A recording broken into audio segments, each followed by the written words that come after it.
Unsupermarket. Hello, listeners. Welcome to our Dinner Table Unsupermarket podcast. We had great feedback on our first podcast and have taken on board some ideas. So thank you all. So this week, what interviews do we have, Jane? Well, we've got behind the scenes with coffee roaster Black Market Roasters. They're in Marrickville in Sydney, answering some really interesting questions about roasting, flavour, all that sort of thing. Oh, having one right now. Nothing like a great coffee. So, Jane, what cooking food warrior is on this week? Well, we've got Sarah in Hornsby. She's going to be cooking up a berry apple cake. Just looking at the feed on my phone, actually, I see this week that there's been a bit of chatter around the healthy food star rating system. Those people who are wondering what the star system is, you know that with fridges we have a star system and that tells us electronically whether it's energy efficient. The government came up with voluntary star ratings by food manufacturers, and it goes from half a star to a 5-star. There's a great article in The Guardian. Australian food manufacturers are gaming the health star rating system. But how much is the star system really telling us about nutrition? Not so much. No, it's more to do with energy than nutrition. And we derive our energy from fat, sugar, carbohydrates and proteins, but there's nothing in there about fibre, vitamins, minerals, things that are good for our health. Components are energy, saturated fat, total sugars, sodium, and they're supposed to offset them then with protein, fibre, fruit, veg, nuts, things like that, and come up with a star rating. But because it's voluntary, who knows? We don't know, even though it's a very simple approach, what the nutritional value is. And so the Australian government is talking now about making it mandatory. But does it really do what it's supposed to do? So many products claiming to be low fat, for example, often have heaps of sugar and are high in kilojoules. Well, that's not great for our health, really, is it? They're really replacing whole foods with ultra-processed industrial ingredients. And they extend the shelf life and make it cheaper. And the other thing too is the taste test, making food more palatable.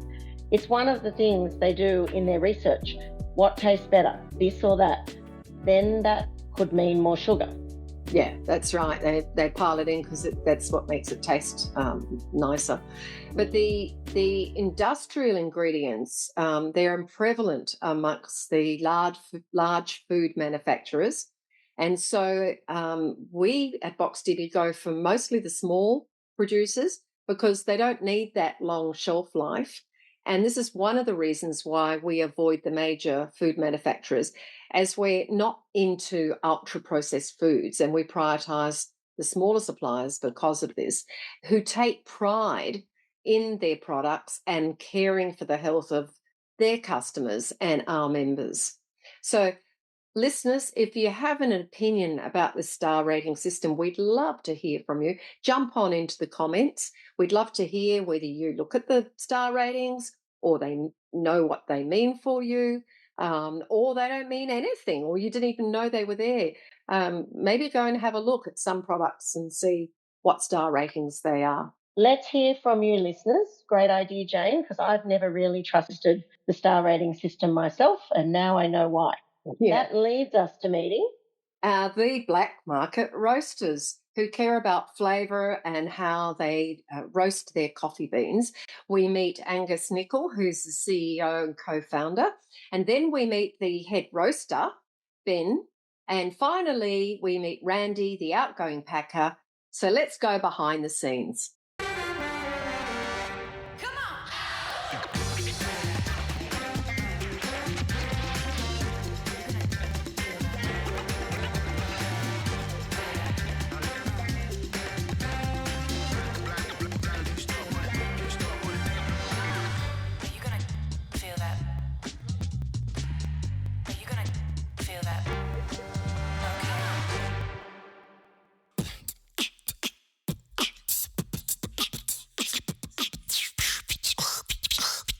Yo, say to yeah, hip hop. Yeah, so I'm Angus with my wife Jess. Started Black Market Coffee in 2015. prior to that, we set up a few cafes. Super passionate about coffee and all things meeting places. So Black Market's evolved from there, really, setting up cafes and then starting to roast. First one was in Rockdale, actually Swallow Coffee Traders, and then we branched out to Clovelly, Top Hat Coffee Merchants, and then we set up the Marrick for Paws. Then we went into Newtown, set up Black Mark Enmore, started roasting around that time. We set up down at Thirroul. So I live in Wollongong. We're a very happy Box TV customer ourselves for our family and 3 kids. So we're fully behind the concept and we absolutely love it. And just stoked to be able to send out quality, fresh roasted coffee to all you guys. So we roast every week. I guess the challenge that we're continuing to solve is to get it in your hands, in your houses as quickly as possible. So we do roast every week. We just want to make sure we're able to offer the variety of products for you. And so it's basically that dance between how fresh it's roasted and how quickly you put it in your hopper. We really like to reduce waste for the cafes. Instead of the bag, we're using tins. It's like I have to separate between the bags and the tins. So the bags today is like 160 kilos, and the rest is going to be in tins, which is like 140 kilos. But the record for me, I think it was a day is like 700, almost 700 kilos. In our world, anything from kind of a week to up to 4 weeks from roast date is in its prime. Much like fruit, much like wine, much like any natural product, the acidity, that vibrancy, the freshness just fades away. It doesn't turn bad after 4 weeks. We just think it just loses that vibrancy and that freshness. So that's a really good earmark. When you're buying from supermarkets, it's got a best before date. Often that coffee specifically is roasted 6 months to 12 months ago. So it's degassed, it's lost, oxygen has got to it. So we reckon that if you're going to spend $15, you want it to be fresh. So we're really lucky in Australia. We've got a really advanced network of brokers. So we use these brokers in between us and the farmer to help us source the variety of coffee. So they act as the middleman, but it's a really positive middleman. So we engage directly with the farmers and the processors, but they help facilitate that. They're able to represent different countries as well. And so they're the guys that go to origin, send over samples from the farm, we cup it and taste it, and then we lock in contracts directly with the farmers as well. And that just really helps the longevity of the farmer to lock in those prices. What were the first few regions that you got when you were searching? I guess probably the one that I keep coming back to, and we had it recently, it's Guatemala, Huehuetenango. It's this incredible town, super high altitude in Guatemala. That was one of the first specialty coffees I tried when we started out in this. And I just didn't realize how much beautiful acidity and liveliness and this beautiful creamy chocolate that you could get from a coffee. Most specialty coffee is at high altitude.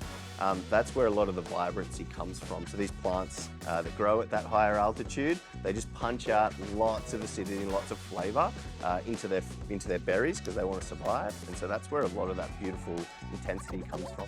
I've heard in India the best coffee beans are actually the ones eaten by the monkeys. Yeah, it's a common story. A lot of people know about it. I guess if you dig a bit deeper into those stories, so these little civets or cats, or depending where you are, they cruise around eating the beautifully sweet coffee cherry. So it is sweet. We all can eat it. We choose not to. But I guess just dig a little bit deeper. It's not something that we engage in as part of our company. Hey, my name's Ben. I'm the head roaster. How do you impart different flavours into the coffee? So that's a misconception, I find. A lot of people, yeah. Everything in the coffee is already there. So the role as a roaster is to kind of play with the chemical reactions and pick and choose what flavors I want to remain, really. Because, you know, same with cooking stuff. The more you cook it, the more you denature whatever the original product is, right? That's why in like lighter roasts, they're kind of more complex, or, you know, they're more nuanced than the darker roast, because with a darker roast, you've roasted all those chemical compounds away, basically. So I'm not actually adding anything to the coffee that's not already there. Could you tell me a little bit about the roasting process? Yeah, for sure. So obviously, green bean has a lot of moisture content. So once you introduce heat, lots of different chemical reactions happen throughout different phases. So we use a drum roaster, right? So it imparts two different types of heat transfer, conduction and convection. Convection through the airflow and conduction through the actual drum itself, because it's cast iron, it holds a lot of heat. So that if you increase drum speed, say it spins faster, it flicks the beans more often into the air, so you get less conductive heat transfer. So I kind of preheat the oven to a temperature I want it to be. Once it hits the temperature in the drum, I'll drop it in. Nothing really happens in the first couple minutes. It's basically what we call the drying stage, where the remainder of the moisture is kind of evaporated. And after most of the moisture is gone, you begin to see what's called the Maillard reaction, so the yellowing stage or browning stage of the coffee. And then after that, enough pressure builds up within the actual bean itself. This thing called first crack happens, which is like any remnants of moisture is like released, and it actually pops like popcorn. It sounds like a popcorn. It goes pop, pop, pop. And then from then on, it's called the development stage. From there, we can kind of play how much longer we want it to roast. After that, it's second crack. We don't really usually take it to second crack. Say, I know like a lot of Italian roasts do take it to second crack. How do you keep the flavours consistent? When I roast, I develop a profile, and then I will use that profile over and over again until, say, there's a crop change or there's a weather change.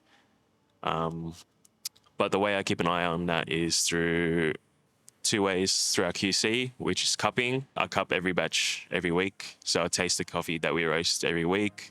That's kind of like the sensory side. Jot down notes, see if like the actual flavor profile is changing.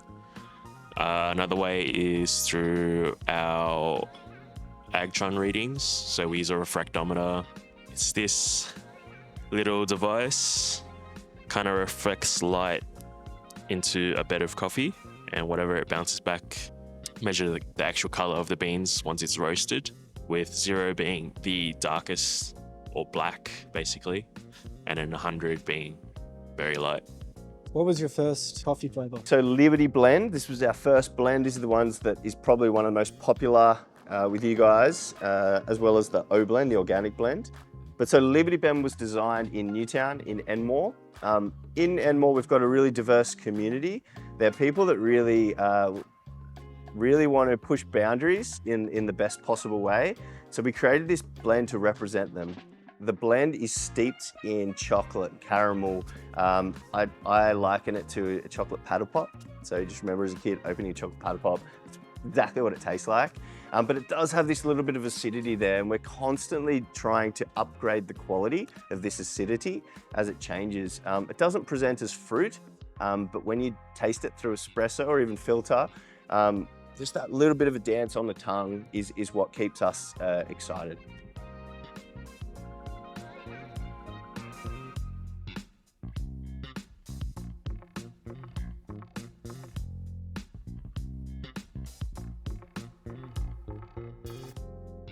Well, I certainly didn't know so much went into making a great coffee. I'll be certainly more mindful in the future and actually appreciate it more. I want to introduce now Sarah. She is a Hubster in Hornsby, and she's going to whisk us away with a berry apple cake. So I can't wait to see the recipe. Here's Sarah. So every now and again, I check my fruit bowl, and I always discover that there are a number of apples in the fruit bowl that have really been there for too long and that nobody is going to want to eat. Sometimes because they were bruised and got rejected by all of the family members. Sometimes they just got buried by other stuff and forgotten about.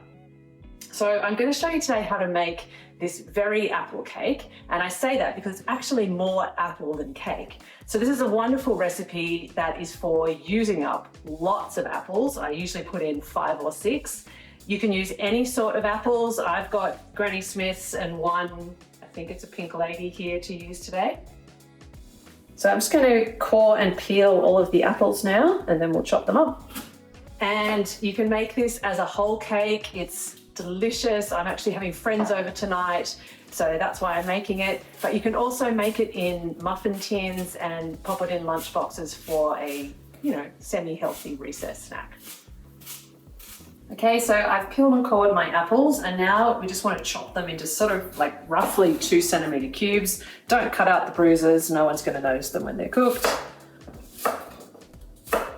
So just sort of chunks like that. So I'm just going to pop the butter in the microwave to melt so that it has time to cool down before I need to add it to the cake.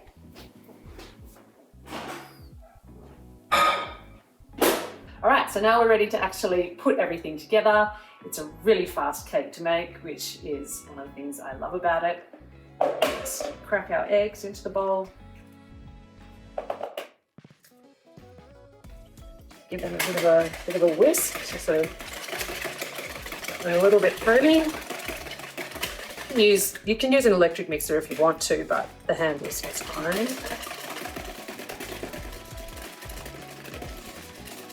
Okay, then we're going to add our sugar.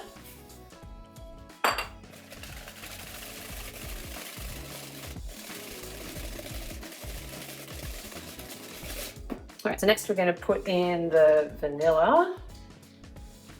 And I've said to use half a tablespoon, but you can always use a little bit more. I really like vanilla. And I've also got this ancient brandy that I found in my dad's garage, which is probably not good for anything much other than cooking, and it tastes fantastic in this cake. You can also use rum if you don't have brandy on hand. So put 2 tablespoons of that in.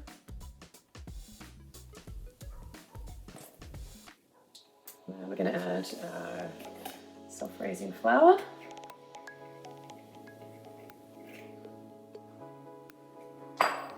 And a pinch of salt.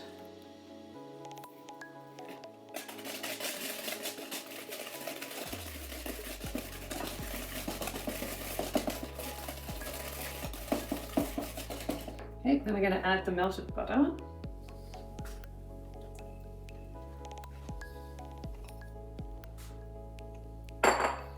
Just mix that till it's all well mixed in.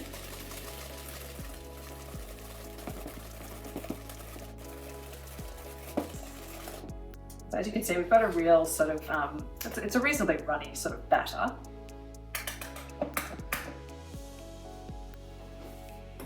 Now we're going to add the apples in, and as you can see, there's more apples than there is batter. So add the apples, and then just stir it with a spatula so that they all get somewhat coated.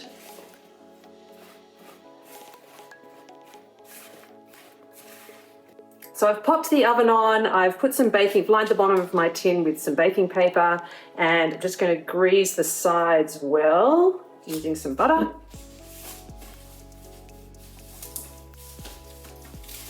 Don't want it to stick and all that lovely cake to get wasted.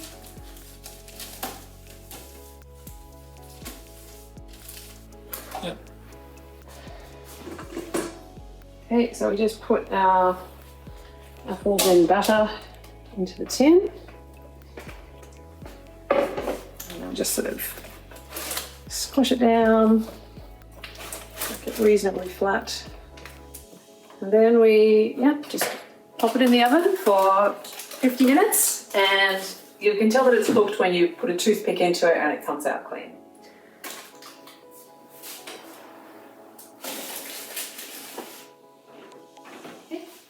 Now we just wait for the deliciousness to be ready. Once it's cooled down a bit, just run a knife around the edge just so that it's not sticking to the tin. Open it up. Then you can just invert it onto a plate, but I actually think the top looks quite nice. Okay.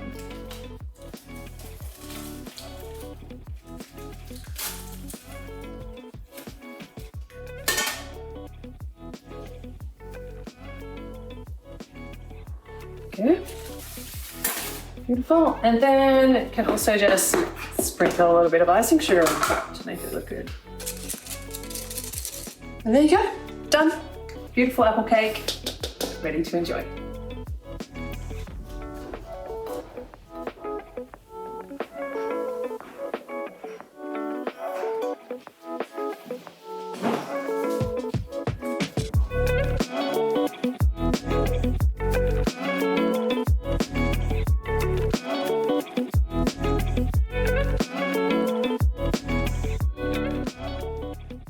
Thank you for being part of our second episode. We'd love to hear from you with suggestions about what you'd like to see us cover in our podcast, things about food that you'd like to hear more about. Send us an email to hello@unsupermarket.au and we'll see what we can do. And a big thank you to Jordan for once again brilliantly editing the interviews, and for our cooking food warriors for partaking. If you're a Box Divvy Hubster or member and wish to contribute a dish you love, then also contact us at hello@unsupermarket.au and we'll have a chat. And we'll see you in a fortnight. And remember, With Box Divvy, Unsupermarket.